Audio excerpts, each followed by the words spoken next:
guess I should listen to my heart. Right? And now, before we get to my number 1, here's some honorable mentions.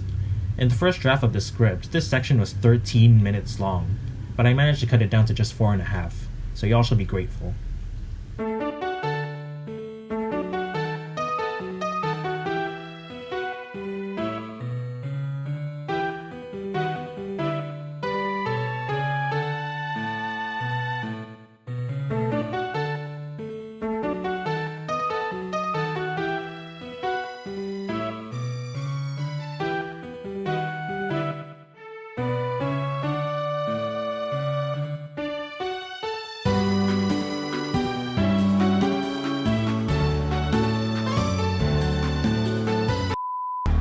Look what I'm whipping up. Look how I'm geeking up. The song This Is America doesn't really work without the video This Is America.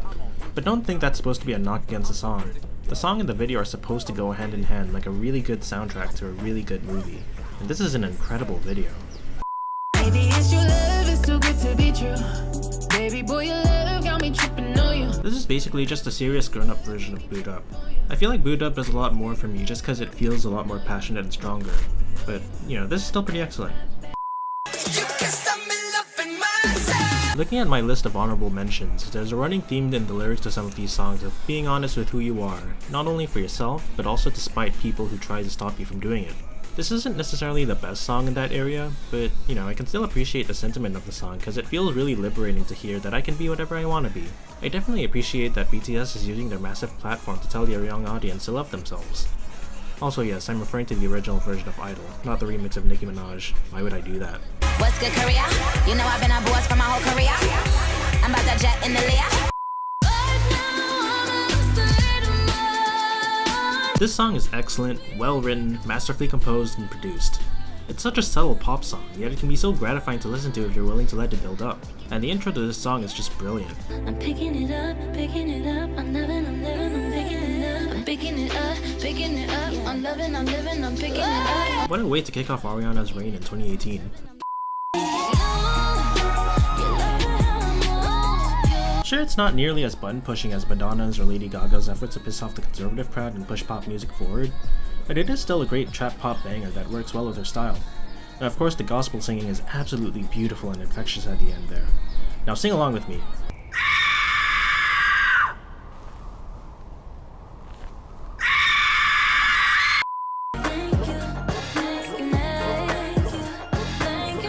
I'm sensing a theme here. Wish I could say thank you to Malcolm, 'cause he was an angel. I'm not really sure why the general public gravitated towards this song in particular and made this her first ever #1 single, but considering that Thank You Next is a beautiful, well-written, introspective song about looking back on your past relationships and learning to grow from your painful experiences to become a better person, I'm glad it became her first #1 single. Imagine a world like that. Talk about a last-minute entry. I was already in love with this beautiful and tragic song before I saw her performance on Jimmy Fallon, and the accompaniment of the Roots really brings it to life.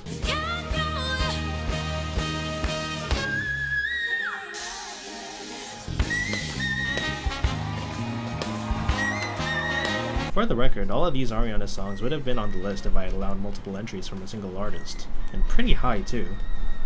I've been ready, my whip been ready, my bitch been ready, my click been ready, my shit's been ready, my checks been ready, my shots on 4, that's all I'm getting. I'm adding this one after the fact because I hadn't actually heard it until the day before I uploaded the original video.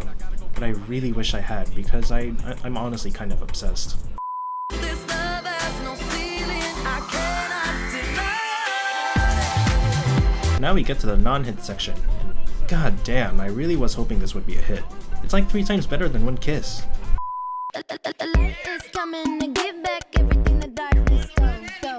Sweetener the album deserves a lot more credit than it gets, especially the Pharrell produced tracks, especially this song in particular, Don't Fucking At Me. What did she say? What did he say? You don't listen 'cause you know everything. The lyrics are the best part of the song. Much like Idol, they're about telling someone to fuck off so that you can enjoy being yourself. Also, the light is coming to give back everything the darkness stole sounds like something straight out of a JRPG. Like, this is what comes to mind when I hear that lyric. Oh my. This really should have been so much bigger. In a better world, My would have made Troye Sivan one of the biggest artists on the planet. Also, I don't really want to show the music video for this because there's a seizure warning for it. Like, Jesus Troy, who do you think you are, Kanye?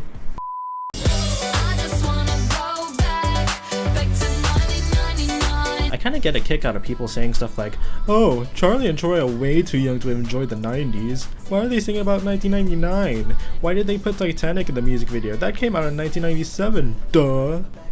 Well, firstly, Charlie was 7 in 1999, and I'm pretty sure y'all remember being 7 years old, right? Also, as someone who was born in 2000, I grew up taking a lot of shit from 90s kids on the internet who had a superiority complex about growing up in the 90s, so it's kinda satisfying seeing them cringe at the pop stars of the next generation desecrating their childhood. The song itself is also a bop too, of course, but you know. You can be cool, you can be shy, say what you want, say what you like. Kesha is a goddamn rock star, and I will hear absolutely no word to the contrary. Let Him Talk already proved that, but this just solidifies that as fact. I mean, did y'all hear her on Jimmy Fallon? Your body's told. Christ, that gives me chills every time I hear it. Also, yes, this is the third mention of Jimmy Fallon in this video. You can pretend you don't wanna know, but I read the signs of your head to your toes. Of course, I really love frontman Luke Spiller's performance too. The both of them just ooze with charisma, and they have so much chemistry together. They really bring out the best out of each other. And I think we've seen enough, seen enough. Tonight you ain't never gonna come down. I wasn't really sure what to expect from Golden Hour, you know, the sleeper critical hit Darling album from Casey Musgraves in 2018, but I definitely wasn't expecting disco. Hopefully we'll get to see a collaboration between Casey Musgraves and Daft Punk by the time the decade's over. You and your horse.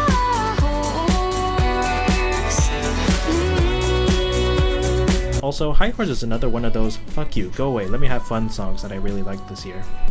The sky is finally open. The rain and wind stop blowing. This is the best song I've ever heard. No, I will not elaborate on that.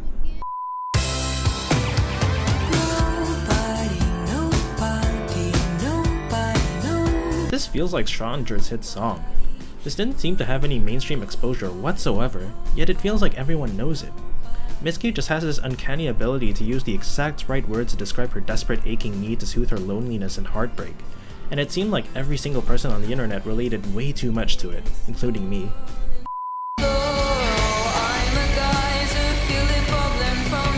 I saw someone on Twitter compare this to Bring Me to Life by Evanescence, and I can't think of a better comparison to this song because that's the only other song that can match the intensity of the angst and emotion of Geyser. As I said on Twitter, Geyser is probably the perfect title for this song because every time I listen to it, my heart wants to explode. Back on my beat. You don't want my love if you don't care about me. Carly really has a knack for writing biting lyrics about feeling betrayed by her lover, as proven by Your Type in this. This time, she's found a way to turn that pain into pleasure. Get it? Cause this song is kind of about masturbation. That's just the way you make me feel. That's just the way you make me feel. In a better world, Make Me Feel by Janelle Monáe would have been the song of the summer. A sexy, cool, simple, infectious jam from one of the most talented, versatile, powerful artists of today, who also happens to be a queer black woman with a great voice and an important message. She is the hero we need but do not deserve. I'm finished with all that. Everybody knows about what you do. And while we're on the topic of female artists who people consider one-hit wonders from 2012, here's Kimbra with one of the best songs from her latest album. I love the way it slowly escalates into this huge crescendo that doesn't stop building up to the very last most chaotic second. It feels like your sins are slowly crawling up your back until you're set on fire and burned alive. The tea that I sip, it burn lip. Fly little bitch, put my name on the blimp. What the man know I'm hot check too. Bitches be fucking for a box of shrimp. Cupcake has so many great songs, and this is probably her best song yet. She goes from 0 to 100 before you can even blink, and she doesn't slow down at all until the end of the song. The only bad thing about this song is that it's less than 2.5 minutes long. It all goes by so quickly. When I go out, I wanna go out dancing.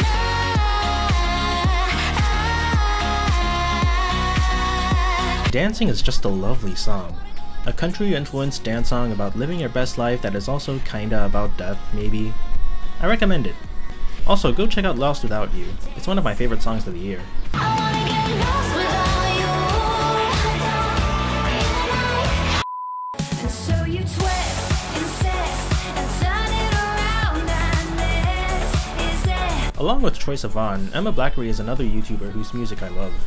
Her debut album, Villains, came out the exact same day as Troy's album. Stylistically, it's kind of a combination of Taylor Swift, Halsey, and Carly Rae Jepsen, and somehow that was a good thing, because Emma is a good enough songwriter to have actual bite in her vindictive breakup songs. Third Eye is my absolute favorite from the album.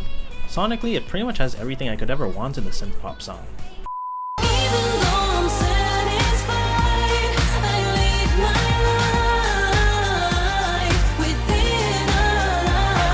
I'll admit, I'm a little late to the Rina Sawayama party.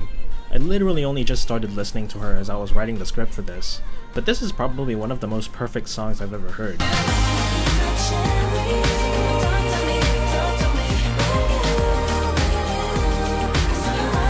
Everything from the melody to the lyrics to Rina's voice feels so ethereal and euphoric, and they fill my heart with so much emotion.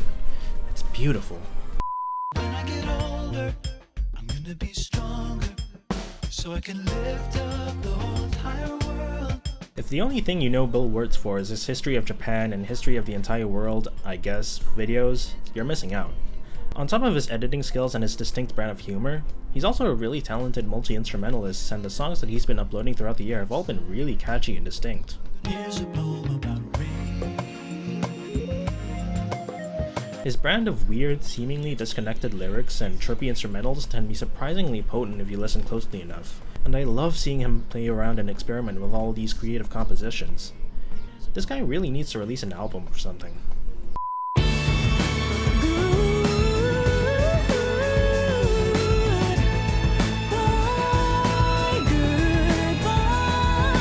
If you're familiar with Utada Hikaru, it's either because she's arguably the biggest solo J-pop artist of all time, or because of Kingdom Hearts.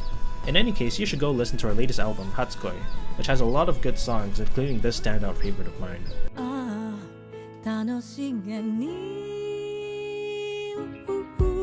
In the first draft of the scripts, I filled nearly a whole page just talking about this one song and how much I love it. The beautiful production that combines piano and strings with electric guitar, the composition that so effectively builds up and pays off, and Utada's tightly controlled yet aching emotional delivery create the best ballad I've heard in a while. Don't even get me started on the lyrics, or I'm gonna start crying in a minute.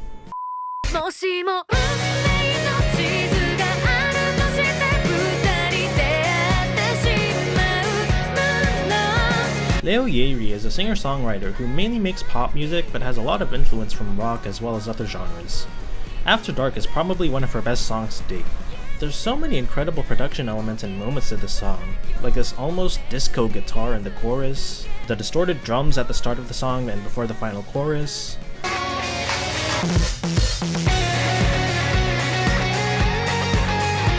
and the goddamn bass solo.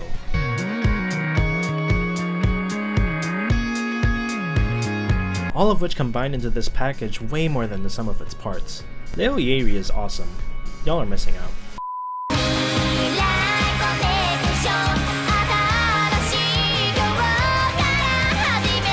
You may be wondering, why the fuck is there a Pokemon theme song right here? And to that I respond with, why the fuck wouldn't there be when it sounds like this?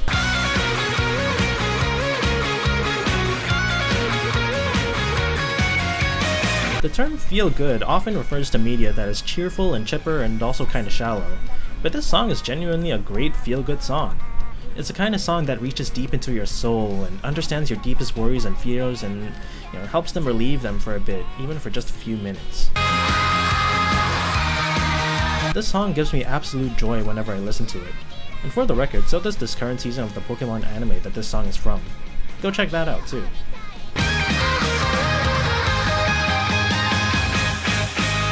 Now, we finally reached the top. Or not, because this isn't in the actual video. I'm sorry.